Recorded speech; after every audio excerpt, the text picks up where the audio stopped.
Hey guys, I'm back, but this time I'm not back to read a story for all the little kids. I'm back to read a story for all my adult friends. Over the last couple of weeks, I've been reading kid stories through my social medias to keep those little ones out there a little bit entertained. But I decided to come back today to read a chapter from a book I self-published about 2 years ago. It hasn't had its official launch yet. As we all know, life is very unpredictable and I've had many bumps in the road, but it will get there. I have faith that, my process for this book will just have a different route and it'll be ready when it's ready. But in the meantime, it is still available on Amazon, and I'd like to read a chapter for you guys today that is relevant to this self-isolation process we're going on. What better time than to look at ourselves and really grow as people? So welcome, and I hope you enjoy. Chapter 10, You Are a Limited Edition. In my life, I've always strived for perfection. I needed to impress friends by trying to enhance my beauty. I had to make my parents proud of having great marks. I couldn't fail at anything, and I beat myself up over being less than others. As a young teen, I was the chubby girl that felt like she never fit in. If my back was to a group of people, I could feel them making fun of me. I watched the popular kids fly through school with no cares at all, just like you see them in the overrated TV movies. It destroyed me because I had this ridiculous need to be as good as them. If only I could have recognized that we were really all the same hormonal, pubescent young kids together. As I got older, I always tried to get the current trendy products. Somehow having the biggest TV or a beautiful bedroom set or even the newest cell phone should have made me feel good about myself. It was also very exhausting. The lengths and efforts I went to brought me nothing but a dead end every time, and I never knew why. I never felt good enough. Not feeling good enough all of the time led me through dark places and situations I should have routed away from. I had put so little value in myself that it pulled me apart from the inside. I won't lie, I still struggle with feelings of not being good enough to this day. I think we all kind of do. This is another friendly reminder that everything is a process. In my 30s, I've only now come to realize that I really was looking in all the wrong places, trying to be just as beautiful as the other girls, aiming to be the most talented at anything and everything, or even just having the latest trendy product never made me feel any better because it never really accomplished anything. I was already good enough. The issue is that I had never found the root of my problem. I was just drowning in needs of self-worth from outer sources. It is a vicious cycle that gets you absolutely nowhere other than the bad place. That is not the place you want to be. And if you read the whole book, The Bad Place is a place where I talk about where we live in negative emotions. There was an insecurity hidden inside of me, and the more I avoided dealing with it, the more I was chasing lost dreams. I've since learned to recognize those insecurities, and I'm learning to deal with them. Key word here, learning. Present tense, it's ongoing. I may learn to handle some flaws and then find or develop new ones. Self-learning should never end, and that's not a bad thing.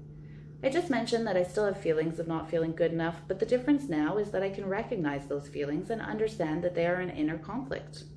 I'm the only one who can tackle that issue, and I test out my options in order to get a handle on it. Outsiders can help and motivate me, but ultimately I choose to let myself feel worthless, or I build on the value I hold for myself. Building is much more productive. The more I watch people now, the more I see a flood of people who are lost. Especially with the oversaturation of technology and social media, we're becoming a race that is less and less connected with other people, but even more so with ourselves. It is incredibly easy these days to paint a picture of yourself on the Facebook, Instagram, Snapchats of the world without it ever truly reflecting who you are. They build an image of what you think others will like. Is this really the picture you like for yourself? It is much easier to pretend these days because you can hide behind a screen. Tablet, cell phone, or laptop screen, it's all the same thing. I see people on the internet vying for attention daily. It's what feeds people. The more they get used to it, the more they crave it. The evolution of human communication, or lack thereof, has increased our level of insecurities and has waged war on our ability to recognize them. Now here's the little quote. There's a bunch of my favorite quotes in this book, and if you know my social media, you definitely know I love quotes.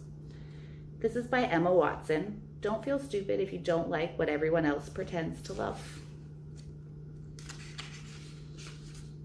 Until you can acknowledge the insecurity that is making you feed off of the attention or whatever it is you're seeking, nothing will change.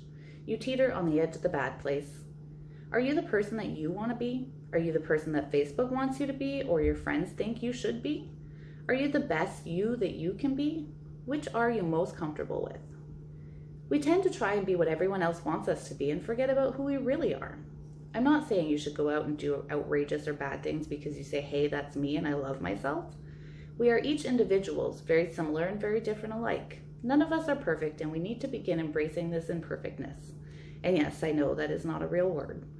We need to be proud of who we are. Others may not understand us or even agree with us, but it's our right to be proud of who we are. Some people suffer from depression. Own it. Work through it, but don't be ashamed of yourself. Some people weigh more or less than others, but you're no less amazing than the next person because of it. Acknowledge where you want to be and have pride in yourself, all sizes. Some people have different sexual preferences. So what? Are you happy and being safe? In the end, that's all that matters. The list of examples I can go through are endless. Your weakness will never make you not good enough unless you let it be that way. As previously mentioned, I suffered from trying to be someone else for a long time just to be good enough for others. It can still be a struggle, but I've come to realize that I really do love me, and if someone doesn't love something about me, that really is okay too. I don't need to be liked by everyone. I'm okay with that now. I'm not sure if I am the best version of myself yet, but I know that every day I'm trying to be. I try to do better than yesterday. I plan to give it my all tomorrow, and I do the best in the moment. I can't do more than that, although I do sometimes try to carry way too many grocery bags at the same time, and well, that doesn't end too well. Be you, be proud of you, and whatever baggage you carry and the struggles you are working through. We are all built from different pieces. You have nothing to hide or to be ashamed of if you're giving it your all each and every day to keep those pieces together. You are a limited edition. Know your value, even in your imperfectness. So the whole purpose of reading that chapter was because we have all this time. And I mean, some people have busier days than others, but we still have a little more time than we used to without the commute, the travel, the run around, since we're all home. And I thought, what better time than to look at ourselves? I mean, I still have a lot of these struggles and I deal with them daily. I find new ways to cope with them. I love myself now. I don't live to impress others anymore, but we all have different struggles and they are ongoing. They creep up in different ways, and I'd love to hear what you guys all go through, the things that you're proud of, the struggles that you've been through, your process that you're working through. So feel free to leave a comment, and I'd love to, talk with you guys about it. And there are many other chapters in this book that have different pieces of advice, some on grief, some on money, some, there's a little bit of everything in there. And it is still available on Amazon. I do still have some copies here that I can ship out if you're interested in knowing more. And other than that, I just really hope you guys are staying safe, having as much fun as you can, figuring out your day-to-day routine without going crazy. And I'm sending you guys all my big hugs, and have a great day.